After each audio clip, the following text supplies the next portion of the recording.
ज़बां पर मोमिनों के जब भी ज़िक्रे ताजदार आए तो लाजिम है कि उसके बाद ज़िक्रे चार यार आए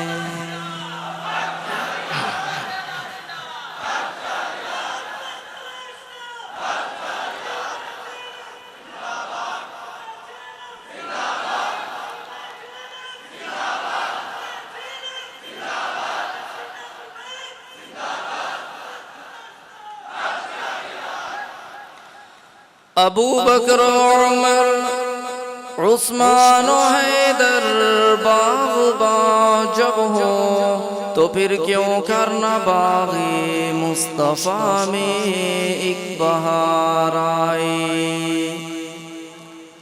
हम फ़ख्र से कहते हैं हमारे हैं सहाबा अल्लाह हमें जान से प्यारे हैं सहाबा वो चाँद जो रोशन हुआ बतहा की उफ़क़ पर, उस चाँद के ताबिंदा सितारे हैं सहाबा।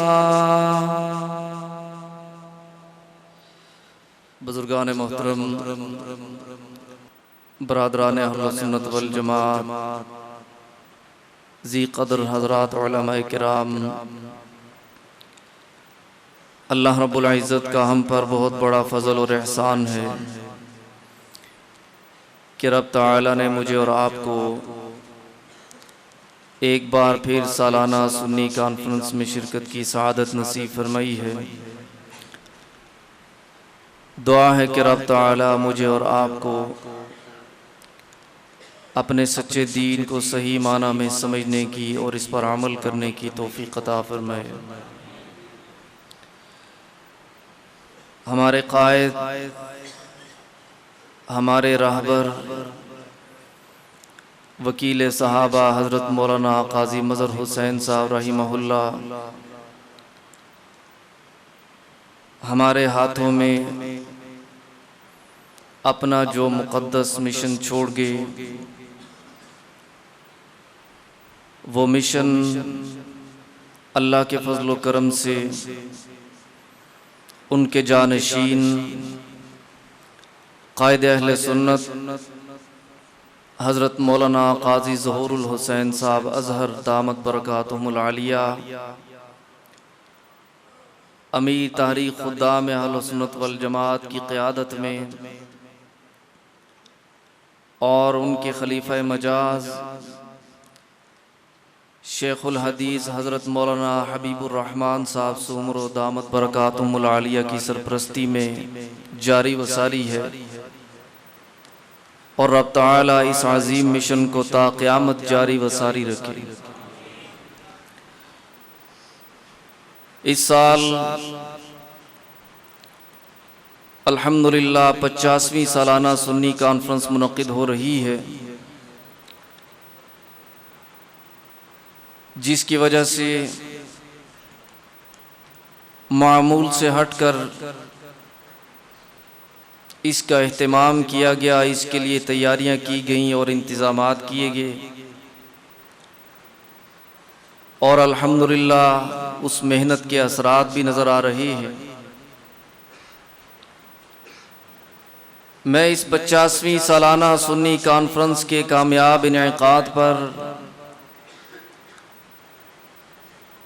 अपने तमाम कायदीन को, अपने जमाती अहबाब को, कारकुनों को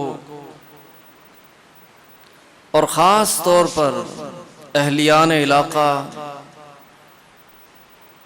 जिन्होंने इसके लिए दिन रात मेहनत की, जिस अंदाज से भी इस कॉन्फ्रेंस की कामयाबी के लिए अपना हिस्सा डाला, अपना किरदार अदा किया, मेहमानों की खिदमत से लेकर बैनर और झंडे लगाने तक हर साथी को, हर बुजुर्ग को मुबारकबाद भी पेश करता हूँ और उनके लिए दुआ गो भी हूँ कि रब ताला आप सबके जज्बों में मज़ीद बरकत अता फरमाए। मेरे बुजुर्गों और भाइयों, आप कल से उलमा के बड़े कीमती बयानात समाअत फरमा रही है और इंशाअल्लाहुल अज़ीज़ मेरी इस मुख्तसर सी हाज़री के बाद हमारे मुल्क की एक बहुत बड़ी दीनी और रूहानी शख्सियत वली कामिल हज़रत मौलाना मुफ्ती मोहम्मद हसन साहब दामत बरकातुहुमुल आलिया तशरीफ़ फरमा होंगे और उनसे भी आप इंशाअल्लाह इस्तिफ़ादा फरमाएंगे। मैं इस मौका की मुनासिबत से अपने हज़रात शेखैन हज़रत मौलाना काजी मज़हर हुसैन साहब रहिमहुल्लाह और हज़रत मौलाना अब्दुल लतीफ़ साहब जहलमी रहिमहुल्लाह के हवाला से, उनके मिशन के हवाला से उनकी ज़िंदगी भर की मेहनत के हवाला से चंद ज़रूरी गुजारिशात अर्ज़ करना चाहूँगा। और मुझे इसके लिए आप हजरात की थोड़ी सी तवज्जो भी दरकार होगी। आप में बहुत से मेरे बुज़ुर्ग ऐसे भी तशरीफ़ फरमा हैं जिन्होंने इन बुज़ुर्गों के साथ बड़ा तवील वक्त गुजारा है। वो मुझसे ज़्यादा इन बुज़ुर्गों के बारे में जानते हैं, लेकिन हो सकता है कुछ बातें ऐसी हों जो शायद आज तक किसी तहरीर या तकरीर का हिस्सा न बन सकी। इसलिए मैंने अर्ज़ किया कि मैं थोड़ी सी तवज्जो चाहूँगा। मैं अक्सर ये बात अर्ज़ किया करता हूँ, यहाँ इस इलाके में जब भी आना होता है, वैसे तो अल्हम्दुलिल्लाह आज भी जहलम के अंदर हज़रत मौलाना अब्दुल लतीफ़ साहब जहलमी रहमहुल्लाह की अक़ीदतमंद बड़ी तादाद में मौजूद हैं। लेकिन मैं अपना मुख्तसर सा तजर्बा अर्ज़ करूं कि मैंने हज़रत जहलमी रहमहुल्लाह की जो अक़ीदत चकवाल के इलाके में लोगों के अंदर देखी है, वो मुझे वहां भी नजर नहीं आती। अल्लाह पाक आपको जज़ाए खैर दे। एक दीनी ताल्लुक है, एक दीनी निस्बत है, और यही वजह है कि जब इन इलाकों में आना होता है, पुराने साथी मिलते हैं, पुराने बुजुर्ग मिलते हैं, बास और मिलकर रोना शुरू कर देते हैं। और मुझे इस बात का एहसास होता है कि इनका इस मोहब्बत के साथ मिलना, इनकी आंखों में आंसू जारी होना, उसकी वजह मेरी ज़ात नहीं, मेरी विसातत से हज़रत जहलमी रहमहुल्लाह।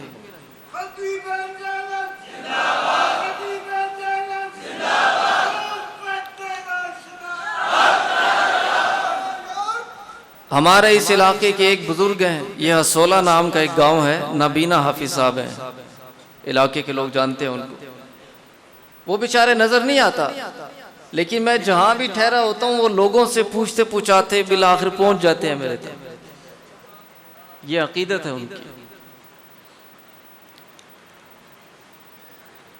और ये अकीदत दीन की वजह से है, इन बुजुर्गों के तक़वा और इखलास की वजह से है। और हम अपने इन बुजुर्गों के लिए दुआ गो हैं कि रब ताला करवट करवट उन्हें जज़ाए खैर अता फरमाए जो हमें सही दीन देकर गए। और अब ये जिम्मेदारी हमारे कंधों पर आ चुकी है कि हमने इंशाअल्लाह ये अमानत आगे मुंतकिल करके जाना है।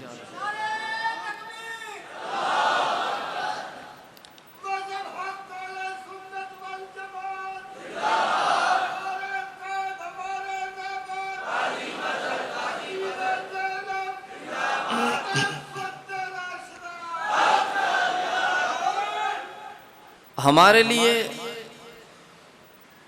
अपने इन बुजुर्गों की तालीमात, इनका तर्ज अमल, उसके अंदर बड़े सबक मौजूद हैं जिनसे हमें सीखने की जरूरत है।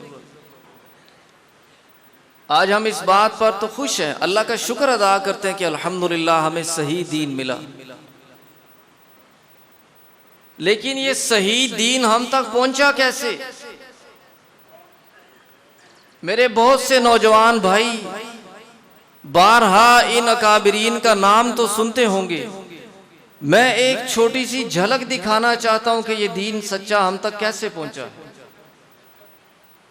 हक का रास्ता ये फूलों की सेज नहीं हुआ करती, ये कांटों का रास्ता होता है। मेरे जद्दे अमजद हजरत मौलाना अब्दुल लतीफ़ साहब जहलमी रहमहुल्लाह अपने अकाबिरीन के फैज़ को आगे फैलाते हैं, उनके अजीम मिशन को आगे बढ़ाते हैं। रुकावटें शुरू हो जाती हैं, आजमाइशों का सामना होता है, और दरवेश आदमी है, उनको किसी बात की परवाह नहीं है। मुझे बैरून मुल्क में एक साथी कहने लगे कि वो तशरीफ लाते थे, चादर ली होती थी सफ़ेद रंग की, सफ़र में गाड़ी में साथ बैठते, मैं गाड़ी चला रहा होता, वो चादर सर के ऊपर डाल के अपना जिक्र अज़कार शुरू कर देते, तस्बीह पढ़नी शुरू कर देते। किसी ज़माना में गाड़ी की सहूलत नहीं थी, आम पब्लिक ट्रांसपोर्ट पे सफ़र किया करते थे। खुद हज़रत ने यह वाक़या सुनाया कि एक दफ़ा गाड़ी में सवार हुए तो गाड़ी में एक दो आदमियों ने एक आपस में एक दूसरे की तरफ देखा, कुछ इशारा किया। मुझे समझ नहीं आ सकी क्या इन्होंने इशारेबाजी की आपस में। मैं बैठ गया। रास्ते में नमाज का वक्त हुआ, मैं एक जगह उतरा, मस्जिद में गया, वुज़ू करने के लिए मैंने अपनी चादर खोली तो उस चादर में से मेरी तस्बीह और मेरी जेब की सारी चीज़ें वो ज़मीन पे आ गई। तो मैं हैरान हो गया, ये सारी चीज़ें तो मेरी जेब में थी, चादर में कैसे आई? मैंने जब जेब में हाथ डाला तो वो सारी जेब कटी हुई थी। फिर उनको समझ आई कि वो इशारेबाजी क्यों हुई थी। लेकिन देखें, अल्लाह बचाने वाली ज़ात है, कोई किसी चीज़ का नुकसान नहीं हुआ। जेब कटी भी लेकिन सारी चीज़ें महफूज रही। वो तो दरवेश लोग थे। तो जब उनको हक के रास्ते से रोकने में बातिल कुव्वतें नाकाम हुई तो हजरत को जहर दिया गया। और जहर भी कौन सा? मुझे वालिद गिरामी हजरत मौलाना कारी खुबैब अहमद साहब उमर रहिमहुल्लाह ने ये बात बड़ी तफसील से बताई थी। वो फरमाते थे कि मैं उस वक्त गुजरांवाला में पढ़ता था, मुझे दौरान तालीम वहाँ इत्तला दी गई कि हज़रत को जहर दिया गया है और उनकी हालत बड़ी तशवीशनाक है, आप फ़ौरन वापस आए। तो मैं जेहलम आ गया।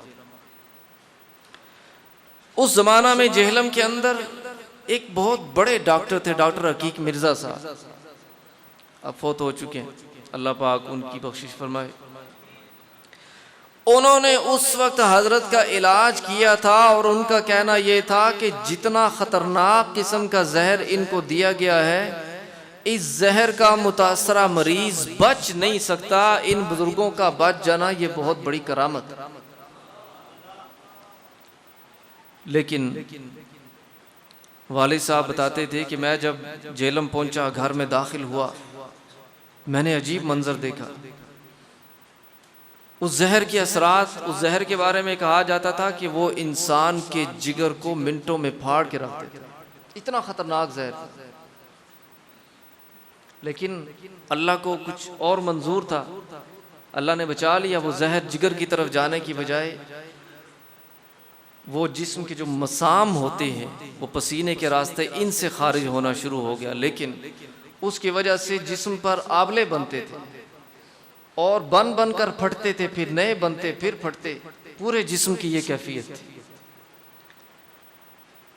और हजरत चारपाई पर लेटे हुए हैं, तहबंद बांधा हुआ है, क्योंकि कमीज वगैरह नहीं पहन सकते। जिस्म की कैफियत ऐसी थी और तकलीफ की शिद्दत से उनका चेहरा सुर्ख था। कैसे बर्दाश्त कर रहे थे उस तकलीफ को। और उसके बाद इलाज होता रहा, अल्हम्दुलिल्लाह अल्लाह पाक ने शिफा दे दी। लेकिन साल में एक ख़ास मौसम के अंदर उसी जहर के असरात की वजह से पाँव के नीचे छाले बन जाते थे। वो छाले तो मैंने भी देखे, आप में से भी बहुत सारे साथियों ने देखे होंगे। जैसे ये पीप वाला छाला होता है ना, पीप वाला छाला, वो इतने इतने बड़े छाले, और पीप का तो छोटा सा छाला होता है तो तकलीफ बर्दाश्त नहीं होती। पाँव के तलवे भरे होते थे बड़े बड़े छालों से। और उन अय्याम में हजरत शदीद तकलीफ में होते, उनके लिए चलना मुश्किल होता था। हत्ता कि घर में उनकी छोटी सी जो बैतुल खला थी उसको भी धो के पाक रखा जाता था, क्योंकि जूते पहन कर हजरत अंदर नहीं जा सकते। लेकिन आहिस्ता आहिस्ता आखिर उम्र में आकर वो जो साल में ख़ास मौसम में छाले बनते थे उनकी शिद्दत में कमी आ गई। लेकिन तवील अरसा तक ये सिलसिला जारी रहा। हमारे आज़ाद कश्मीर का इलाका है मंग, वहाँ एक बहुत बड़े बुजुर्ग हैं हज़रत मौलाना मोहम्मद यासीन साहब दामद बरकात, बड़े नेक आदमी, दरवेश मिजाज आदमी, खासे ज़ईफ़ हो चुके हैं, बेचारे बीमार भी हैं। अल्लाह पाक उनको सेहत और तंदुरुस्ती अता फरमाए। बड़ी कीमती शख्सियत है। मुझे एक दफ़ा बचपन में हज़रत के साथ वहाँ जाना हुआ। उस वक्त भी मौलाना यासीन साहब की दाढ़ी के बाल सफ़ेद थे, लेकिन मैंने देखा कि खुद अपने हाथों से लोटा पकड़कर हज़रत को वुज़ू करवाया करते थे, इतनी अकीदत थी। तो अभी कुछ अर्सा पहले मुझे वहाँ जाने का इत्तेफाक हुआ। हज़रत की बातें शुरू की उन्होंने। वो बताने लगे हज़रत का एक मामूल होता था, उस ज़माना में मोबाइल तो थे ही नहीं, लेकिन ये लाइन वाले फ़ोन भी हर जगह नहीं होते थे, ये सहूलत नहीं थी। ख़त किताबत का सिलसिला ज़्यादा चलता था। तो आज भी बहुत से लोग वो याद करते हैं कि जब कभी हज़रत के प्रोग्राम रखते तो हमें ख़त लिखा करते थे कि फ़लाँ तारीख़ को इतने बजे इंशाअल्लाह आपके पास पहुंच जाऊंगा, और घंटा 2 घंटे पहले पहुंचा करते थे। कभी ऐसे नहीं हुआ कि लेट पहुंचे। तो ख़तों के ज़रिए दौरे भी तय होते, प्रोग्राम भी तय होते। तो मौलाना यासीन साहब ने फरमाया कि चूँकि कश्मीर में हज़रत का एक बड़ा तवील दौरा होता था, और उस ज़माना में सड़कें नहीं होती थी, पैदल सफ़र होते थे, बड़े बड़े दूर दराज के सफ़र पैदल किया करते थे। फरमाने लगे कि हज़रत मंग में तशरीफ़ लाए, और उससे अगले दिन अब्बासपुर एक इलाका है, खासा दूर है वहाँ से, यानी एक अच्छे खासे सेहतमंद नौजवान के लिए भी पैदल चलकर वहाँ पहुँचना कोई आसान बात नहीं उस दौर में भी, जबकि एक मामूल था लोगों का पैदल सफ़र करने का। हज़रत तशरीफ़ लाए, मंग के प्रोग्राम से फारिग हुए तो हज़रत के वो पाँव वाली तकलीफ़ शुरू होगी, छाले निकलने शुरू हो गई, और शदीद तकलीफ़ है हज़रत को, चेहरे से नज़र आ रहा है। फरमाने लगे कि हमने साथियों ने अलग होकर आपस में मशवरा किया कि इस तकलीफ़ में तो हज़रत का वहाँ जाना मुमकिन नहीं है, एक नौजवान भी आसानी से वहाँ नहीं पहुँच सकता, तो हज़रत को तो बुढ़ापा भी है और ये तकलीफ़ भी शुरू हो गई है, तो प्रोग्राम कैंसिल कर देते हैं, किसी ज़रिए से उनको पैगाम भिजवा देते हैं कि हज़रत की इस मजबूरी की वजह से प्रोग्राम कैंसिल हो गया। तो हज़रत से इजाज़त लेने के लिए हम अंदर गए, और झिझकते झिझकते हमने हज़रत से पूछा कि हज़रत आपकी तकलीफ़ की शिद्दत देखकर हमने आपस में मशवरा किया कि अब्बासपुर का प्रोग्राम कैंसिल कर दिया जाए, उनको हम किसी ज़रिए से इत्तला पहुंचा देते हैं। हज़रत फरमाने लगे कि मैं तो इसको मुनासिब नहीं समझता हूँ कि एक प्रोग्राम तय है, साथियों ने उसके लिए तैयारी की हुई है, उसके लिए मेहनत की हुई है, दीन के लिए लोगों को बुलाया हुआ है, दीन का नुकसान होगा, लोगों में मायूसी होगी, कोई नहीं, अल्लाह मालिक है, मैं कुछ कोशिश करता हूँ, बस आप भी दुआ करें, अल्लाह पाक हिम्मत दे। मौलाना फरमाने लगे कि हज़रत उसी हालत में पैदल चलकर अब्बासपुर तक पहुँचे, और आप यकीन करें कि जब मौलाना मुझे ये बात बता रहे थे, उनकी आंखों से आंसू निकल निकल के उनकी दाढ़ी पे आ रहे थे, इतना रो रहे थे। तो मेरे बुजुर्गों और भाइयों, ये सच्चा दीन ये इन अकाबिरीन की कुर्बानियों से, इनकी मेहनतों से हम तक पहुंचा, और इनका तर्ज अमल जब हज़रत क़ाज़ी साहब रहिमहुल्लाह का विसाल होता है, हमारे एक आलिम वो फरमाने लगे कि उलमा की जिम्मेदारी होती है लोगों की इस्लाह करना, और उलमा अपनी ये जिम्मेदारी सर अंजाम देते हैं, लोगों की इस्लाह करते हैं, लेकिन अफसोस कि आज उलमा की इस्लाह करने वाले चले गए। ये तो वो शख्सियत थी, और उनका तर्ज अमल हमारे लिए मशले राह है। उनका ओढ़ना बिछोना दीन था, हर बात में तरजीह दीन थी, हज़रत जेलमी रहमहुल्लाह बाज़ औक़ात अपने किसी इदारे में किसी शाख में तशरीफ़ ले जाते, किसी उस्ताद को देखते, छोटे बच्चे नूरानी कायदा पढ़ने वाले, हमारे नज़दीक तो ये काम ही नहीं है ना, उनके उस्ताद को देखते बच्चों को कैसे पढ़ा रहा है, छोटे छोटे बच्चे हैं कायदा पढ़ रहे हैं, फरमाते थे बीबा इस काम को मामूली ना समझो, सबसे बुनियादी काम यही है। इन बच्चों को खुलफाए राशिदीन के नाम सिखाओ, इनको हक चारियार सिखाओ, इनकी ज़हनी इस्तेदाद के मुताबिक इनकी ज़हनसाजी करो, एक बुनियाद डालो इनके अंदर, ये इंशाअल्लाह सारी ज़िंदगी ये सबक नहीं भूलेंगे। इस उम्र में सीखा हुआ सबक वो सारी ज़िंदगी नहीं भूलेंगे।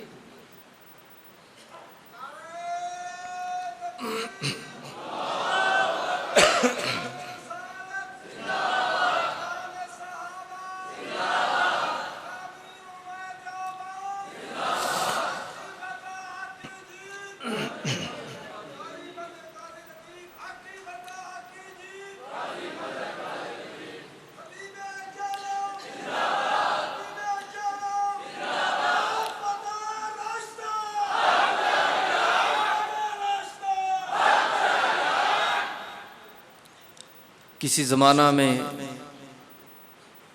जिस तरह इब्तिदाए इस्लाम में जनाब नबी करीम सल्लल्लाहु अलैहि वसल्लम और आपकी पाक जमात हज़रात सहाबा अलैहिमुर रिज़वान ने बड़ा सख्त वक्त देखा, बड़े मुश्किल हालात देखे। हमारे इन दोनों बुज़ुर्गों की ज़िंदगियों का आप मुताला करके देखें, कितने मुश्किल हालात से गुजरे। हज़रत जेलमी रहमहुल्लाह, बहुत पुरानी बात है, उनका शुरू का वक्त था। उन्होंने वो वक्त भी देखा जब वहाँ जामिया मस्जिद गुंबद वाली की एक नाम निहाद कमेटी, जिसमें अपने मसलक के भी कुछ लोग थे, मुखालिफ हो जाते हैं। देखें, जाती मफाद और दुनियावी मफाद वो एक तरफ है और दीनी मफाद एक तरफ है। अब इन दोनों चीज़ों का मुकाबला है, हज़रत के मुखालिफ हो जाते हैं। और आप ये बात सुनकर हैरान होंगे, वो कमेटी हज़रत के ख़िलाफ़ एक दरख्वास्त लेकर डिप्टी कमिश्नर साहब के पास पहुंच जाती है। दरख्वास्त क्या है? उसमें लिखा है कि ये मौलवी अब्दुल लतीफ़ हमारा ये मुलाजिम है, हम कमेटी के ओहदेदार हैं, मैं सदर हूं, ये सेक्रेटरी है, और हमारी बात नहीं मानता। हर जुमे को या तो कादियानियों के पीछे पड़ा रहता है या राफजियों के पीछे पड़ा रहता है और कोई बात ही नहीं करता। आप अंदाजा लगाएं शिकायत क्या हो रही है। और लगाने वाले अफसोस के साथ कहूंगा, सुन्नी है।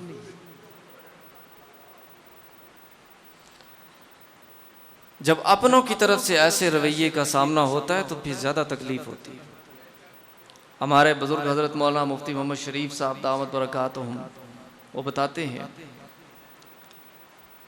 फरमाते हैं कि हजरत बाज़ औक़ात इनकी इंतहाई नामुनासिब रवैयों की वजह से इतने दिल बर्दाश्ता होते, फरमाते थे मेरा जी चाहता है मैं सारा कुछ छोड़ के जंगल में निकल जाऊं, जाके वहां अल्लाह अल्लाह करूं।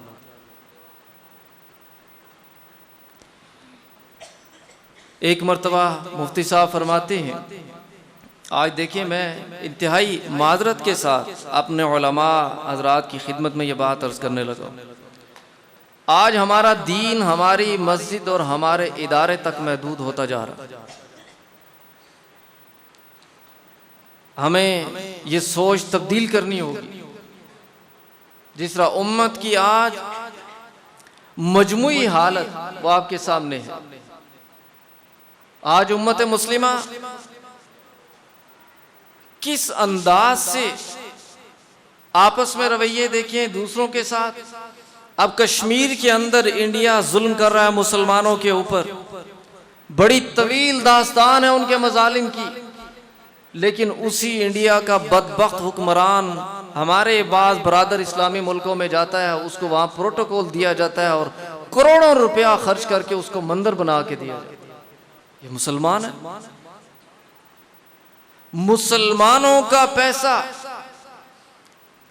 शिर्क और बुत परस्ती के लिए खर्च हो, इस पर तो ला हौला वला कुव्वा ही पड़ सकती। तो आज उलमाए किराम को भी अपने तर्ज अमल पे गौर करना होगा। मैं उनकी खिदमत में ख़ास तौर पे ये बात अर्ज़ करने जा रहा हूँ कि कुछ हालात ऐसे बन गए। हज़रत मुफ्ती साहब फरमाते हैं कि मैंने कुछ चीज़ें देखी, कुछ हालात देखे, कुछ बातें सुनी, प्रोपेगंडे सुने, मुखालफतें देखी। मैं एक दिन बड़ा परेशान हो के हज़रत की खिदमत में आके बैठ गया। मैंने कहा, हज़रत अब तो मस्जिद हाथ से जाती नजर आ रही है, यानी यहां तक हालात पहुंच गए।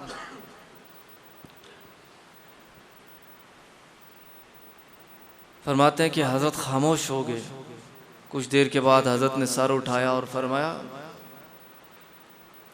कि मेरी एक बात याद रखो, मस्जिद दीन के लिए है, दीन मस्जिद के लिए नहीं है।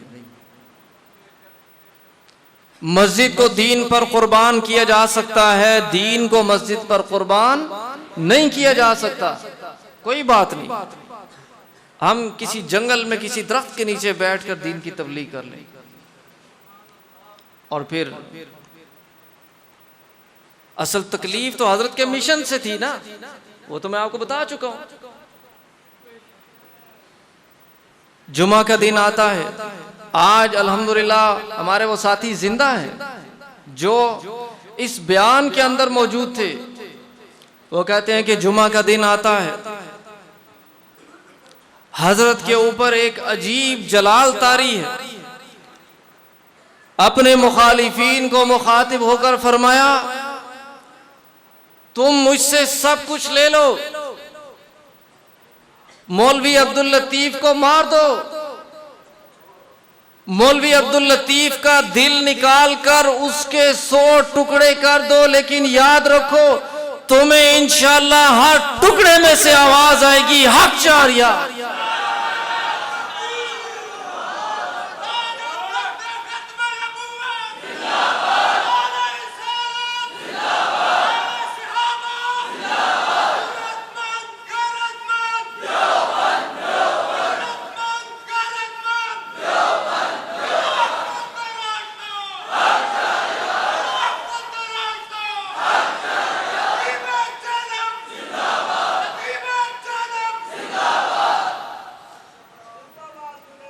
अल्लाह के बंदो, आपने क्या नारे लगाने, नारे तो उस वक्त लगे थे वहां जेलम के दरो दीवार आज भी उन नारों को याद करते हैं जो उस वक्त वहां लगे थे। काश के आज भी उन्हीं नारों की गूंज हमें सुनाई दे।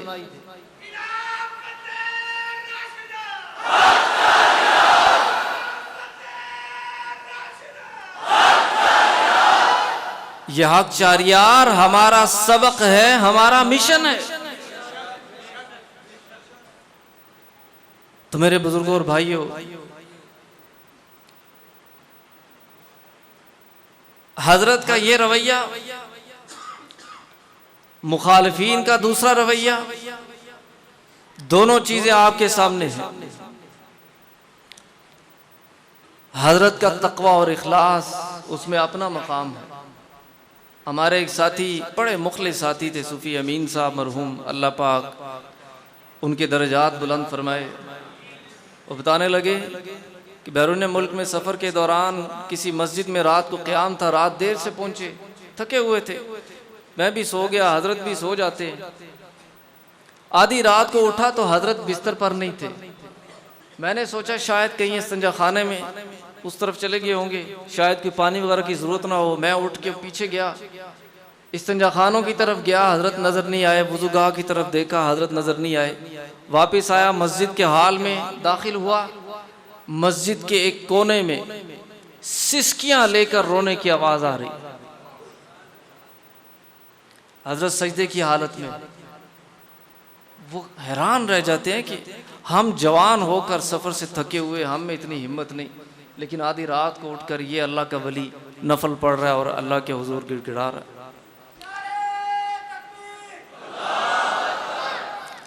तो जो सर अल्लाह के आगे झुकता है, अल्लाह पाक उस सर को फिर किसी और के आगे नहीं झुकने देते। अल्लाह पाक ने हजरत को अल्हम्दुलिल्लाह हर मैदान में कामयाबियां अता फरमाई और हजरत के मिशन को हर बातिल पर गलबा अता फरमाया। आज जिस मस्जिद की मैं आपको बात बता रहा था कि हाथ से जाने का खतरा पैदा हुआ था, आज उसी मस्जिद को हमारे साथी उम्मुल मसाजिद कहते हैं। उस मस्जिद के तहत अल्हम्दुलिल्लाह सैकड़ों मसाजिद आबाद हुई। ये होती है हक की निशानी। अल्लाह पाक हमेशा गलबा हक को अता फरमाते हैं, और जो साजिशी अनासिर थे आज उनका नामो निशान नजर नहीं आ रहा। इसीलिए अल्लाह रब्बुल इज़्ज़त ने अपनी कलाम पाक में भी यह बात वाज़े फरमा दी कि जो लोग अल्लाह की तरफ मुतवज्जे हो जाते हैं, फिर उस पर डट जाते हैं, उनको किसी चीज का खौफ और खतरा नहीं रहता। उनके लिए फिर अल्लाह की तरफ से गैबी नुसरत आती है। इसीलिए रब तआला अपनी कलाम पाक में इरशाद फरमाते हैं, इन्नल्लज़ीना क़ालू रब्बुनल्लाहु सुम्मा इस्तक़ामू ततनज़्ज़लु अलैहिमुल मलाइका ततनज़्ज़लु अलैहिमुल मलाइकतु अल्ला तख़ाफ़ू वला तहज़नू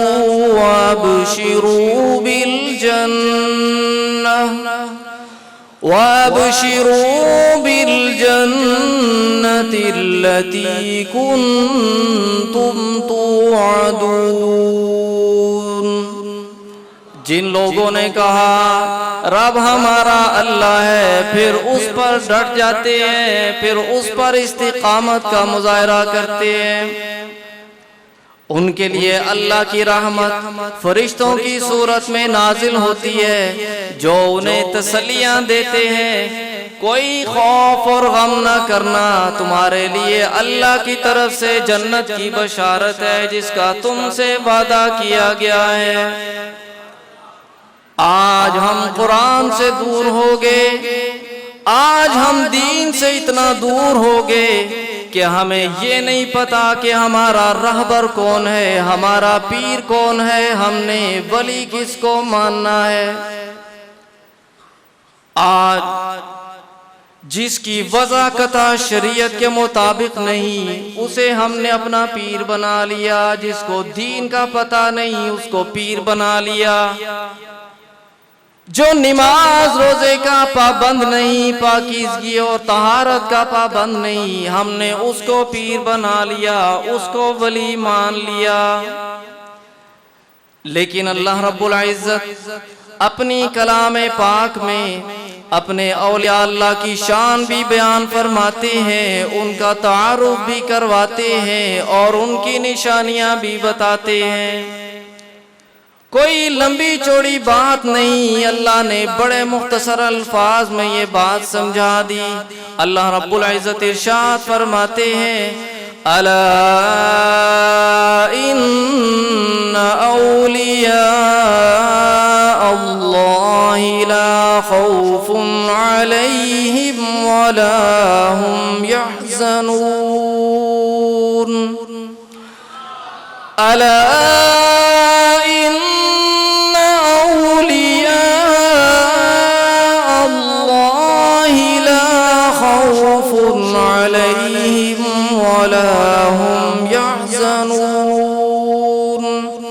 अल्लज़ीना आमनू व कानू यत्तकून, जान लो बेशक औलिया अल्लाह वो हैं जिन पर कोई खौफ तारी नहीं होता, वो गमगीन नहीं होते, अल्लाह पाक दोनों चीजों से उन्हें बचा लेते हैं। और उनकी अलामत क्या है? अल्लाह रब्बुल इज्जत इरशाद फरमाते हैं, अल्लज़ीना आमनू व कानू यत्तकून, जो ईमान लाए और तक़वा इख्तियार करते हैं। मेरे बुजुर्गों और भाइयों, हमारे हजरत भी तशरीफ ला चुके हैं। मैं अपनी बात को मुख्तसर करते हुए ये बात अर्ज करना चाहता हूँ। आज हमारे लिए बहसियत जमात इस बात पर गौर करने की ज़रूरत है। हमारे अकाबरीन अल्हम्दुलिल्लाह जो बड़ी कामिल शख्सियात थी, आज देखिए ना, हमें अक्सर किसी शख्सियत में कोई पहलू अच्छा नज़र आता है तो कोई ना कोई और मसला भी बाज़ औक़ात आ जाता है। लेकिन ये कामिल लोग हर एतबार से अंदर और बाहर से साफ थे, जिनकी जिंदगियां आपके सामने हैं।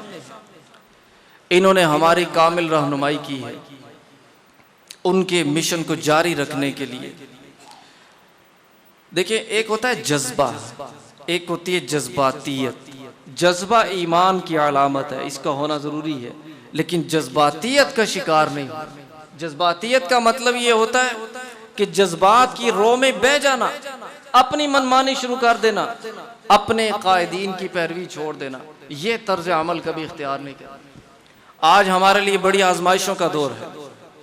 आज आप देखें, गुज़श्ता 2-3 हफ्तों से ख़त्म नबूवत के हवाले से मजहबी हलकों के अंदर बड़ी तशवीश पाई जा रही है।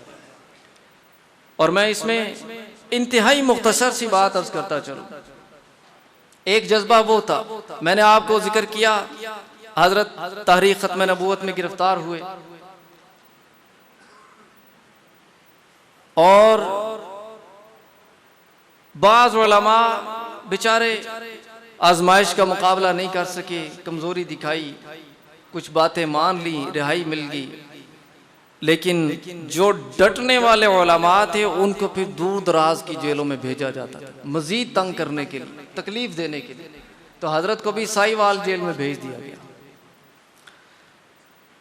हजरत अपने बयानात में खुद ये वाकया सुनाते थे कि मैं साहिवाल की जेल में था, जेल के अंदर एक 10 साल के बच्चे को लाया जाता है। उस बच्चे का जुर्म क्या है? उस बच्चे का जुर्म ये है कि उसको मना किया जाता है कि खत्म नबूवत का नारा ना लगाओ। वो बच्चा कहता है खत्म नबूवत जिंदाबाद।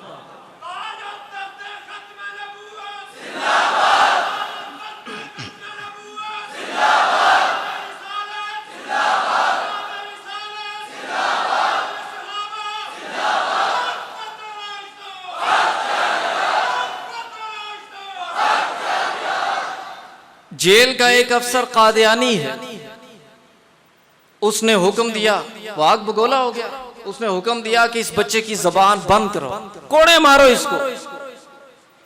उस 10 साल के बच्चे को कोड़े मारे। हजरत तो बड़े दर्दनाक अंदाज से यह वाकया बयान करते हैं। उस 10 साल के बच्चे को कोड़े मारे जाते हैं खत्म नबूवत जिंदाबाद का नारा लगाने के जुर्म में। लेकिन आफरीन है उस बच्चे के ईमान पर, जब भी उसकी कमर पे कोड़ा पड़ता वो उससे भी ज्यादा जोर से कहता खत्म नबूवत जिंदाबाद।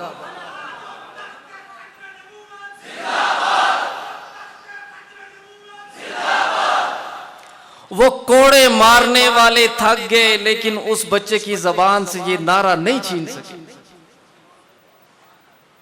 आज पाकिस्तान की आवाम, पाकिस्तान की फौज, पाकिस्तान के बच्चे, बूढ़े और जवान सब इस बात पर मुत्तफिक हैं कि खत्म नबूवत और नामूस रिसालत पर ना इससे पहले कभी समझौता किया, ना इंशाअल्लाह आइंदा करेंगे। और हम अल्लाह से दुआ भी मांगते हैं कि अल्लाह रब्बुल इज्जत इस कानून के ख़िलाफ़ जो भी साजिशें हो रही हैं, रब ताला साजिशी अनासिर को नामुराद फरमाए, नाकाम फरमाए और मुसलमानों को हर किस्म की आजमाइशों से रब ताला बचाए और अपने अकाबरीन के नक्श कदम पर चलते हुए दीन इस्लाम की पाकीज़ा तालीमात को सीखने और समझने की, इन पर अमल करने की और इनको आगे फैलाने की रब ताला तौफीक अता फरमाए। व आखिर दावाना अनिल हम्दुलिल्लाह।